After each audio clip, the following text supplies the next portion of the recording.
Good morning friends. எருக்கஞ்செடி என்றாலே அது விஷத்தன்மை வாஞ்சுதுன்னு நினச்சி அது கையில் கூட தொடமாட்டோம். ஆனால் இதில் ஏராளமாக மருத்துவ குணம் நிறைஞ்சிருக்குங்க. குறிப்பாக அதிலேருந்து செய்கிற தைலம் எப்பேற்பட்ட ஆறாத புண்ணியம் ஆற்றும் சக்தி இருக்குங்க அதுக்கு. இப்போ எப்படி தயாரிக்கலான்னு பார்க்கலாம் வாங்க.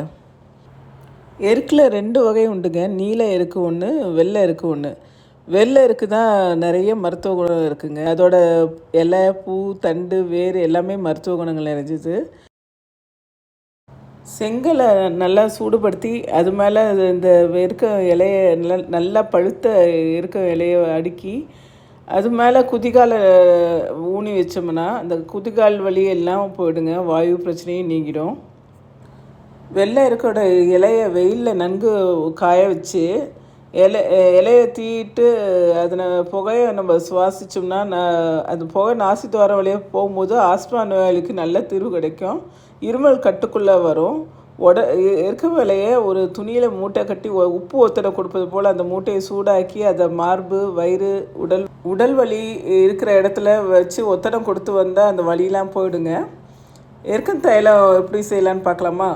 இந்த தைலம் சர்ம பிரச்சனை, தோலில் ஏற்படும் சொறி, சிரங்கு, படை போன்ற தோல் வியாதிகளுக்கு உதவுதுங்க. அதை தயாரிக்கிறதுக்கு எருக்க இலைச்சாறு 50 மில்லி, மஞ்சப்பொடி 20 கிராம், கடுகு எண்ணெய் 150 மில்லி, இந்த மூன்றுத்தையும் கலக்கி நல்லா காய்ச்சணுங்க. காய்ச்சினா அதை நம்ம எங்கே அஃபெக்ட் ஆகிருக்க ஸ்கின்னில் போட்டு அரை மணி நேரம் கழித்து சோப் போட்டு வாஷ் பண்ண வேண்டியதுதான். சர்க்கரை நோயாளிகளுக்கு வர்ற புண்ணையே இந்த எருக்க தைலம் ஆற்றிடுங்க. அதுக்கு நம்ம இருக்க இலைச்சாரும் தேங்காய் எண்ணெயும் சம அளவு எடுத்து நல்லா சுண்டை காய்ச்சி அதை காட்டனில் நனைச்சி அந்த புண்ணு இருக்க இடத்துல போட்டு தினமும் தடவி வர 2 முறை தடவி வந்தோம்னா ஆறிடுங்க, வேகமாக ஆறிடும்.